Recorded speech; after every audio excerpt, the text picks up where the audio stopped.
नमस्ते दोस्तों, आप सबका स्वागत करती हूँ माय लाइफ एक्सपीरियंसेस में, इस उम्मीद के साथ कि आप सब बहुत खुश और बहुत अच्छे होंगे।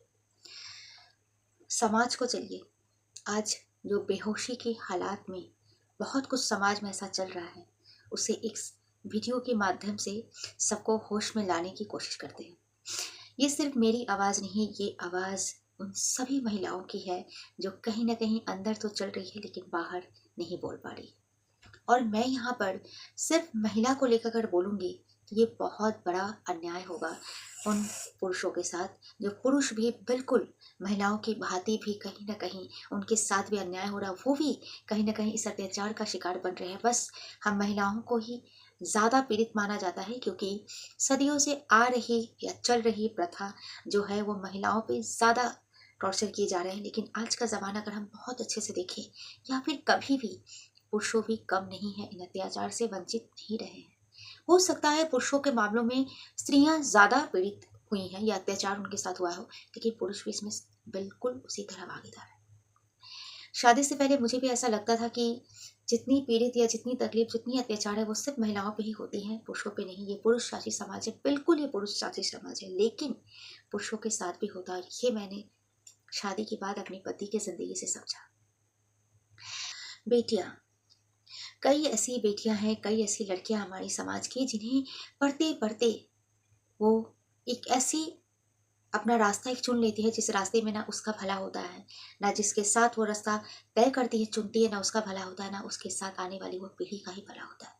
मतलब कुछ बने बगैर, अपनी शिक्षा को प्राप्त किए बगैर वो एक ऐसा फैसला लेती हैं, एक ऐसे बंधन में वो बंध जाती हैं जो सब कुछ खत्म हो जाता है। उसे उस बंधन में बंधने से पहले ये पता तक नहीं चलता है कि वो क्या कर रही हैं। क्या लगता नहीं कि समाज में उन बेटियों को होश में लाने की जरूरत है?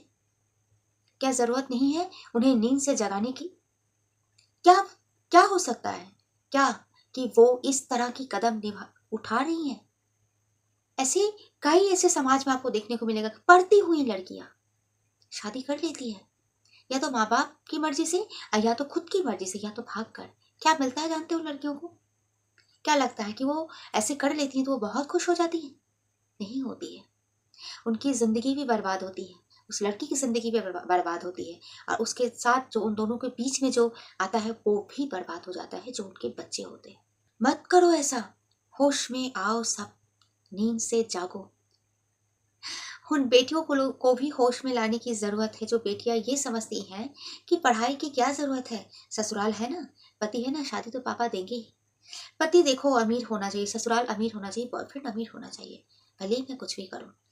राज तो हमें बॉयफ्रेंड के पैसों से करनी है, राज तो हमें पति के पैसों से करनी है। क्या है? होश में हो?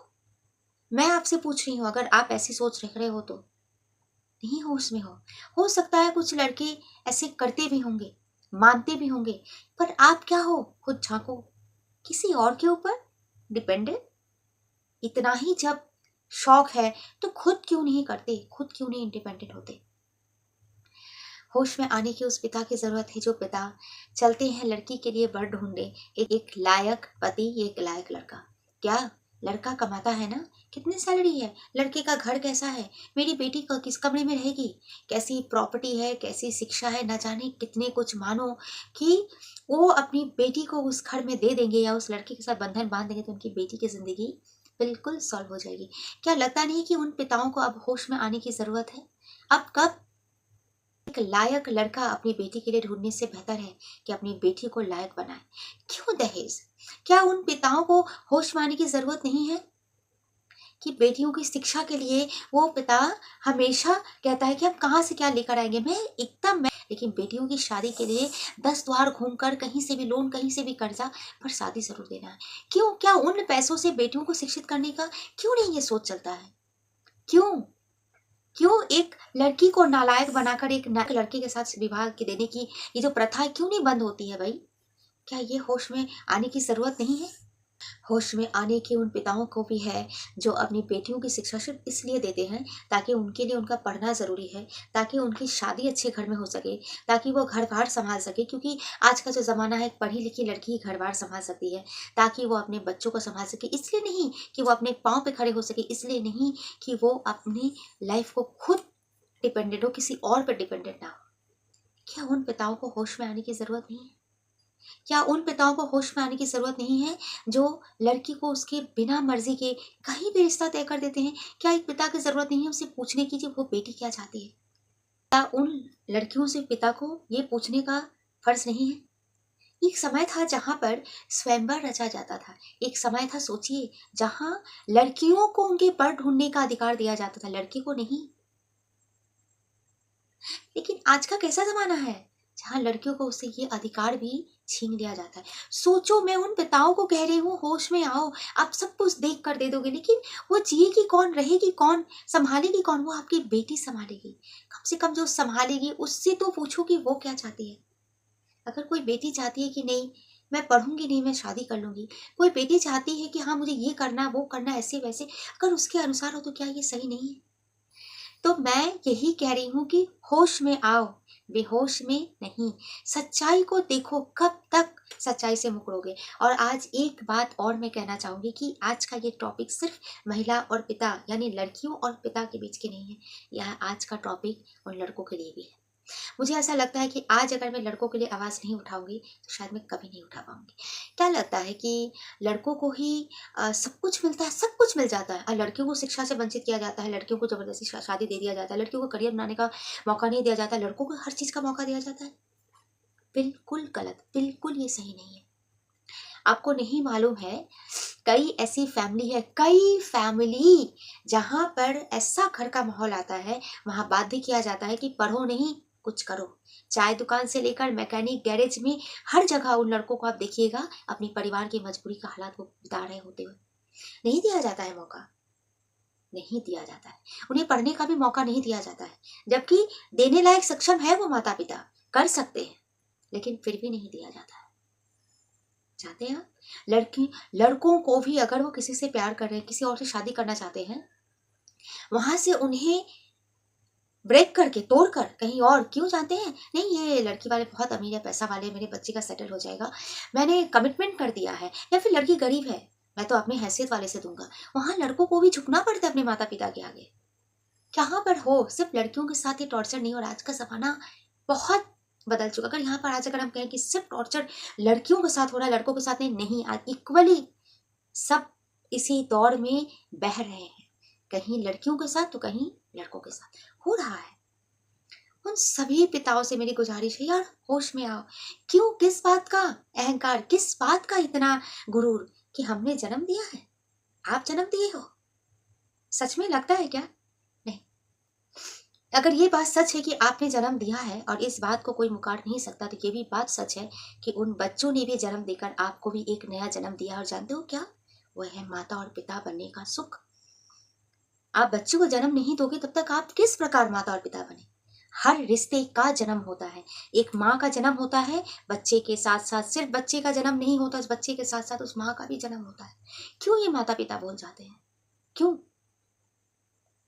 आज सदियों से चल रही है प्रथा, और ये प्रथा कोई, इसमें कोई लॉजिक नहीं है, कोई पाप पुण्य नहीं है, कोई धर्म नहीं है। आप देखो, हमारे देवता क्या थे जिन्हें हम राम जी, जिन्हें हम जय श्री राम का नारा लगाते हैं, पूजा करते हैं, वो राम जी दशरथ से पूछकर वो स्वयंवर सभा में गए थे, पूछकर उन्होंने धनुष तोड़ा था? नहीं, नहीं पूछा था। लेकिन जिस राम को हम बैठाकर पूजा तो करते हैं, लेकिन उन राम जी के जीवन का कितना हम अनुसरण कर पाते हैं? हम नहीं अनुसरण कर पाते हैं, है ना? कृष्ण कृष्ण बोलते हैं, कृष्ण का जीवन कितना संघर्षपूर्ण था। रुक्मणी को जब वो लाने गए थे, रुक्मणी की चिट्ठी के अनुसार, क्या वो अपने माता पिता से परमिशन लेके गए थे? बोलिए। जब वो 16,000 जो कन्याओं को उन्होंने जो अपहरण करके लेकर गया था राक्षस, और उन्हें जब उन्हें वो लेकर आते, उन्हें बचाते हैं, क्या उन कन्याओं से विवाह करने से पहले भगवान कृष्ण ने समाज और अपने पिता से परमिशन लिया था? लेकिन हम उस कृष्ण को पूजा करते हैं, लेकिन हम अपने बच्चों को अपने जैसा बनाने की कोशिश करते हैं। क्यों? क्योंकि मैंने तुम्हें पढ़ाया है, तुम्हें मैंने पाला पोसा है, तुम्हें मैंने खाना पीना दिया है, क्यों नहीं तुम मेरी बात सुनोगे? यही दी जाती है ना। आप कुछ नहीं करते हैं। जाकर देखिए, अनाथ आश्रम में कितने अनाथ हैं जिनके माता पिता नहीं है, क्या वो नहीं पल रहे हैं? वो नहीं जिंदगी जी रहे हैं? कई तो माता पिता ऐसे हैं जो बेटी हुई है बोल के कचरे का डब्बे में उन्हें डाल दिए जाते हैं। जाकर देखिए वो बेटियां क्या नहीं जी रही हैं? मिट्टी के नीचे बच्चों को गाड़ दिया जाता है तो भी उनकी सांसें रोकने की क्षमता उन लोगों में नहीं होती, उन्हें भी उन मिट्टी से खोद कर निकाल कर वो बच्चे भी आज सर्वाइव कर रहे हैं, जी रहे हैं। क्या लगता है क्यों क्यों इस बात की गुरूर, किस बात का गर्व उन माता पिता को? मैं ये नहीं कह रही हूँ उन माताओं पिताओं को या फिर उनके खिलाफ मेरी कोई निजी दुश्मनी या कुछ नहीं है, मेरा ना मेरे माता पिता से है। मैं सिर्फ कहना ये चाहती हूँ ना कि कुछ भी करो पर उनसे पूछ लो कि वो क्या चाहते हैं। एक माता पिता के लिए सबसे बड़ी खुशी क्या हो सकती है? बच्चों की खुशी। तो बस मैं उन माता पिताओं को मैं यही कहना चाहती हूँ कि कुछ भी करने से पहले आपके बच्चे चाहे वो बेटा हो या बेटी हो, आप उनसे पूछो। वो जैसे चाह रहे, अगर वो गलत है आपको लगता है तो उनको वो समझाओ कि वो गलत है, लेकिन जबरदस्ती मत करो। मेरे भी बच्चे, मैं भी बहुत कुछ पसंद नहीं करती हूँ, बिल्कुल नहीं पसंद करती हूँ, लेकिन मैं जानती हूँ कि कल मुझे ये चीज मानना पड़ेगा, ये एक्सेप्ट करना पड़ेगा, क्योंकि उनकी खुशी में सबसे, और एक सबसे बड़ी आती है ना, वो है समाज का। और शादी, जो मैं शादियों को लेकर ये 4-5 वीडियो जो मैं एक के बाद एक डाल रही हूँ, मेरा मकसद सिर्फ इतना ही है कि शादी के खिलाफ नहीं होना। शादी बहुत अच्छी चीज़ है, बहुत अच्छा एक्सपीरियंस करना चाहिए, शादी बहुत खूबसूरत ये चीज़ है, लेकिन ये खूबसूरत तभी बनेगा ना जब आप सच्चाई को देखोगे, जब आप अपनी अपनी दायित्व को समझोगे, अपने अपने कर्तव्य को समझोगे, अपनी अपनी जिम्मेदारियों को समझोगे, किसी के ऊपर डिपेंडेंट होकर नहीं। मैं बार बार कह रही हूँ, अभी भी कह रही हूँ कि खुद को जितना आप देखोगे, परखोगे, समझोगे, उससे बड़ा और कुछ नहीं है। Friends please I request all of you, आप पेरेंट्स हो, आप बच्चे हो, आप बेटी हो, बेटा हो, जो भी हो, सब होश में आओ प्लीज। अपनी बातों को मैं सीमित कर रही हूँ, ऐसा करके अगर कुछ भी रह गया हो तो आप कमेंट बॉक्स में मुझे पूछ सकते हो, मैं इसका आंसर, इसका रिप्लाई ज़रूर दूंगी मैं। और अगर आप सबको लगता है कि मुझे आना चाहिए खुलकर, तो आप लोग मुझे सपोर्ट करो। सपोर्ट आपकी बहुत ज़रूरत है, आप सबकी मुझे बहुत ज़्यादा सपोर्ट की ज़रूरत है। वीडियो पसंद आए फ्रेंड्स तो लाइक कमेंट शेयर ज़रूर कीजिएगा। मिलते हैं अगले वीडियो में एक इंटरेस्टिंग सी टॉपिक लेकर, तब तक के लिए फ्रेंड्स राधे राधे।